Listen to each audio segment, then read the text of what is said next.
ഈ കുട്ടനാട്ടിലെ നമ്മൾ കണ്ട വീടുണ്ടല്ലോ നെടുമുടിയിലല്ലേ, അത് മുതുമുത്തശ്ശന്മാരായിട്ട് വീടാണ്. അത് അമ്മയുടെ അപ്പൂപ്പനുണ്ടാക്കിയ വീടാണ്. 100 വർഷത്തിന് മുകളിലായിരുന്നു. 100 വർഷം മുകളിലായിരുന്നു. ഒരു പാലായിൽ നിന്ന് ഇങ്ങോട്ട് മൈഗ്രേറ്റ് ചെയ്ത വീടാണ്. ഞങ്ങൾ ബേസിക്കലി ഞങ്ങളുടെ റൂട്ട്സ് എല്ലാം പാലായിട്ട്. പോലീസിന് എത്താൻ പറ്റാത്തൊരു സ്ഥലമാണ്. പോലീസുകാർ വള്ളത്തിലോ ബോട്ടിലോ വന്നാൽ ഈ ഇവിടുന്ന് 1 കിലോമീറ്റർ അപ്പുറത്ത് മൂന്നാറ്റുമുഖം എന്ന് പറഞ്ഞൊരു സ്ഥലമുണ്ട്. അവിടെ ഒരു കാവൽക്കാരൻ കാണും. ഇവിടെ ഈ പാടത്തിന്റെ അക്കരെ വേറൊരു സ്ഥലത്ത് ഒരാൾ കാണും. അപ്പോൾ ഈ ഞാൻ പറഞ്ഞില്ലേ കോൺഗ്രസ് പശ്ചാത്തലമുള്ള ഒരു വീടായതുകൊണ്ട് അന്നത്തെ കാലത്ത് പെട്ടെന്നാനുള്ള TM വർഗീസ്, CK യേശുവിനൊക്കെ അവിടെ ഒന്ന് ഒളിവിലിരുന്നിട്ടുണ്ടെന്നാണ് അമ്മയുടെ കുട്ടിക്കാലത്തെ ഓർമ്മകൾ. പോലീസിന്റെ വള്ളം വന്നാൽ 1 കിലോമീറ്റർ അപ്പുറത്തൊന്ന് പോവും. പോയി കഴിഞ്ഞാൽ ഇവരെ വേറൊരു വള്ളത്തെ കയറ്റി വേറെ ഏതെങ്കിലും, അങ്ങനെ കുട്ടനാട്ടിൽ പല ഒളി സങ്കേതങ്ങളുണ്ട്. കുട്ടനാടിന്റെ അന്നത്തെ കാലത്തെ അഡ്വാൻറ്റേജ് പോലീസിന് വന്നെത്താൻ പറ്റാത്ത ഒളിവ് സങ്കേതങ്ങൾ, അത് നല്ല സൗകര്യമുള്ള വീടുകൾ, ഇതുപോലെ നല്ല സൗകര്യമുള്ള വീടുകൾ. തിക്കുറിശി സുകുമാരൻ നായർ എൻ്റെ സിനിമയിൽ അഭിനയിക്കുന്ന കാലത്ത് പറഞ്ഞിട്ടുണ്ട്, നിന്റെ വീടിന്റെ മുറ്റത്ത് സ്റ്റേജ് കെട്ടിയിട്ടാണ് ഞാൻ ആദ്യം നാടകം കളിച്ചത്. കുട്ടനാരാമകൃഷ്ണയുടെ നാടകത്തിലാണ് തിക്കുറിശി ആദ്യമായിട്ട് അഭിനയിക്കുന്നത്. അദ്ദേഹം പറഞ്ഞ ഓർമ്മയാണ് എനിക്ക് അതിൻ്റെ ഒരു ചരിത്രം അത്രേ അറിയാവുള്ളൂ. ആ കാലത്ത് സിനിമയ്ക്ക് പോക്കൊക്കെ ഒരു വലിയ ചടങ്ങുണ്ടാവില്ലേ, ഇങ്ങനെ വഞ്ചിയിലൊക്കെ? ഇവിടുന്ന് മങ്കമ്പ് എന്ന് പറയുന്ന സ്ഥലത്താണ് അന്നത്തെ കാലത്ത് ഒരു തിയേറ്റർ ഉള്ളത്. എനിക്ക് എൻ്റെ ഓർമ്മയിൽ ഞാൻ ആദ്യം കണ്ട സിനിമ മങ്കമ്പ് ഭദ്ര തിയേറ്ററിൽ ശ്രീരാമ പട്ടാഭിഷേകം എന്ന് പറയുന്ന സിനിമയാണ്. പിന്നെ ആദ്യമായിട്ട് കാറിൽ കയറിയ ഓർമ്മയും സിനിമ കണ്ട ഓർമ്മയും കൂടെ ചേർന്നിട്ട് വേറൊരു ഓർമ്മയുണ്ട്. അത് ചെമ്മീൻ കാണാൻ ഇവിടുന്ന് കാറിൽ ആലപ്പുഴയ്ക്ക് പോവാ. കാറിൽ ആലപ്പുഴയ്ക്ക് പോകുന്ന വലിയ കാര്യമാണ്. ഒരു ഇൻട്രസ്റ്റ് എങ്ങനെ ഡെവലപ്പ് ചെയ്ത് ഈ സിനിമയോടുള്ള ഒരു കമ്പം ഉണ്ടാക്കിയത് ഞങ്ങളുടെ വീട്ടിൽ അന്ന് പത്മാക്ഷിയമ്മ എന്ന് പറഞ്ഞിട്ടൊരു സ്ത്രീ ഉണ്ടായിരുന്നു. അവരായിരുന്നു ഞങ്ങളുടെ ഒരു കെയർ ടേക്കർ.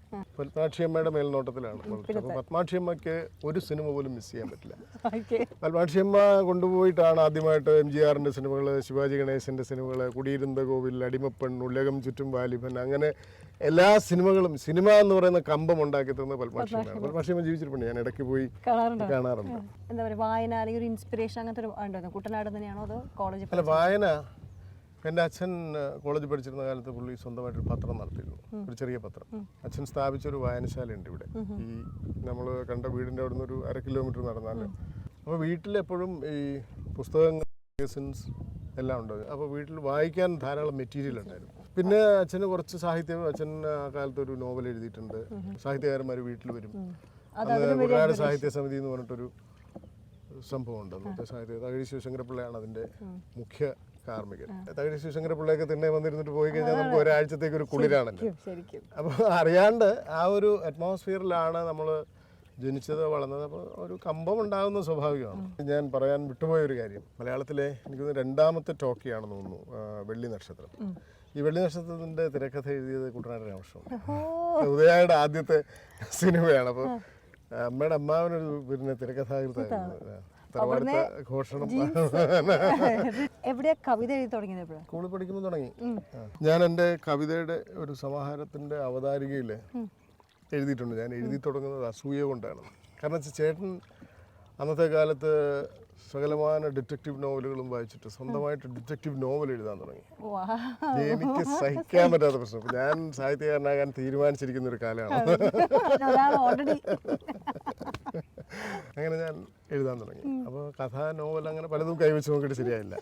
അപ്പോൾ എളുപ്പം പറ്റുന്ന കവിതയാണെന്ന് എനിക്ക് തോന്നി. അങ്ങനെ ഞാനൊരു കവിത എഴുതി. വാനമേ ഗഗനമേ വ്യോമമേ വിഹായസേ എന്ന് പറയുന്ന ഒരു 4 വരി ഒരു മാതൃകയാക്കിയിട്ട് പരമപാരമം ശാന്ത സമുദ്രമേ എന്ന് പറഞ്ഞിട്ടാണ് എഴുതി തുടങ്ങുന്നത്. ST കോളേജ് ആലപ്പിയെക്കുറിച്ചുള്ള ഏറ്റവും നല്ല ഓർമ്മകൾ എന്തൊക്കെയാണ്? ക്യാമ്പസുകൾ വളരെ കലുഷവും സജീവവുമായിരുന്ന ഒരു കാലമാണ്. ഞാൻ ക്യാമ്പസിൽ SD കോളേജിലേക്ക് വരുന്നത് കൃത്യം എമർജൻസി തീരുന്ന ഒരു പീരീഡിലാണ്. അപ്പോൾ ആ കാലത്തെ ഒരു രാഷ്ട്രീയം, വിദ്യാർത്ഥി രാഷ്ട്രീയം, പ്രത്യേകിച്ച് ക്യാമ്പസ് രാഷ്ട്രീയം ഏറ്റവും കൊടുമ്പിരി കൊണ്ട ഒരു കാലമാണ്. അപ്പം സുഹൃത്തുക്കളായിരിക്കും ഒരുപാട് പേരുണ്ട്. സ്ഥിരം സന്തത സഹചാരി എന്ന് പറയുന്ന ശശി എന്ന് പറഞ്ഞ ഒരാളായിരുന്നു. ശശി ഇപ്പോൾ എറണാകുളത്ത് കോർപ്പറേഷനിൽ ഉദ്യോഗസ്ഥൻ. SFIയിലായിരുന്നു. മുഴുവൻ സമയം SFI. ഞാൻ 6ാം ക്ലാസ് പഠിക്കുമ്പോൾ SFI. പിന്നെ മാറിയിട്ടാ. അത് പിന്നീട് കവിത എഴുതുമായിരുന്നു. യുവജനോത്സവത്തിന് പോയിട്ട് സമ്മാനം കിട്ടിയിട്ടുണ്ട്. ഞാനിവിടുത്തെ നല്ല നടനായിരുന്നു. അപ്പോൾ ഒന്ന് രാഷ്ട്രീയ പ്രവർത്തനം, പിന്നെ ലിറ്ററേച്ചർ, പിന്നെ പിന്നെ കസർത്ത്. ഭയങ്കര ഹെൽത്ത് ഫ്രീക്കാണ്. ഹെൽത്ത് ഫ്രീക്കെന്നല്ല, അന്ന് ഈ ആലപ്പുഴയ്ക്കുള്ള മിക്കവാറും എല്ലാ ചെറുപ്പക്കാരും ഒന്നുകിൽ കബഡി കളിക്കും അല്ലെങ്കിൽ ജിമ്മിൽ പോകും. അല്ലെങ്കിൽ നീന്താൻ പോകും. എനിക്കിതെല്ലാം ഉണ്ടായിരുന്നു. അത്ലറ്റിക്സ് ഉണ്ടായിരുന്നു. ഒരേ വർഷം എനിക്ക് യൂണിവേഴ്സിറ്റിയിലെ ഒരു തരത്തിലും ബന്ധമില്ലാത്ത 3 മേഖലകളിൽ എനിക്ക് സർട്ടിഫിക്കറ്റ്, വെയിറ്റ് ലിഫ്റ്റിങ്ങിനും കവിതയ്ക്കും കബഡിക്കും 3 സർട്ടിഫിക്കറ്റ്. അപ്പോൾ അന്ന് ഇതിലൊക്കെ ഇൻവോൾവ് ചെയ്യുക എന്ന് പറയുന്ന ഒരു രസമായിരുന്നു. ഞാൻ ആകെ വളരെ ചുരുക്കം മണിക്കൂറുകൾ ക്ലാസ്സിലിരുന്നിട്ടുണ്ട്. അന്ന് കോളേജിലെ ഏറ്റവും പ്രബലമായ ഒരു ഗ്യാങ് ഉണ്ട്. അത് ഞങ്ങൾ 2-3 പേര് ചേർന്നാണ് നടത്തുന്നത്. ടൗണിൽ നിന്നൊക്കെ വരുന്ന പിള്ളേർ കൊണ്ടൊന്ന് കപ്പം തരുമായിരുന്നു.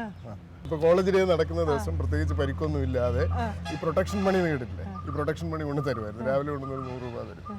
ആ ദിവസം അവർക്ക് കള്ളൊക്കെ കുടിച്ചിട്ട് കോളേജിൽ എന്ത് അലമ്പും കാണിക്കാൻ നമ്മുടെ ഒരു പ്രൊട്ടക്ഷൻ ഉണ്ട്. ഗുണ്ടായിസായിരുന്നു കോളേജിലെ ഒരു മെയിൻ പരിപാടി. 1ാം ക്ലാസ് കഴിഞ്ഞ ശേഷം പിന്നെ പ്രണയം ഉണ്ടായിരുന്നു? പിന്നെ മുറിഞ്ഞിട്ടില്ല, ആളുകൾ മാറി മാറി വരുന്നതേ ഉള്ളൂ. എനിക്ക് ഞാൻ ഒരു ഏറ്റവും അടുപ്പമുള്ള പെൺകുട്ടിയുടെ കയ്യിൽ പിടിച്ചിട്ടാണ് ഞാൻ കോളേജിൽ പോകുന്നത്. അന്നത് വലിയ വിപ്ലവകരമായ നടപ്പാണ്. അപ്പോൾ എൻ്റെ 2 ചേട്ടന്മാർ ഇവിടെ പഠിക്കുന്നുണ്ട്. എന്നാലും ഞാനിപ്പോൾ എൻ്റെ കയ്യിൽ പിടിച്ചതിൽ നടക്കുമായിരുന്നു. അതൊരു പ്രേമം എന്നൊന്നും പറയാൻ പറ്റില്ല, പക്ഷെ വളരെ അടുപ്പമുള്ള ഒരു നല്ല സൗഹൃദങ്ങൾ എന്ന് പറയാം. അതിന് വേറെ ഡയമെൻഷൻസും ഇല്ല. ചേട്ടന്മാർക്കൊക്കെ ഉണ്ടായിരുന്നു. ചേട്ടന്മാർക്ക് പ്രണയം ഉണ്ടായിരുന്നു? അതൊക്കെ എങ്ങനെയാണ്? അത് ഞാൻ പ്രേമിക്കാൻ ഉദ്ദേശിച്ചിരുന്ന ഒരു പെൺകുട്ടി എൻ്റെ മൂത്ത ചേട്ടൻ പ്രേമിച്ചിട്ടുണ്ട്. അതെനിക്ക് വലിയ ഷോക്കായിരുന്നു.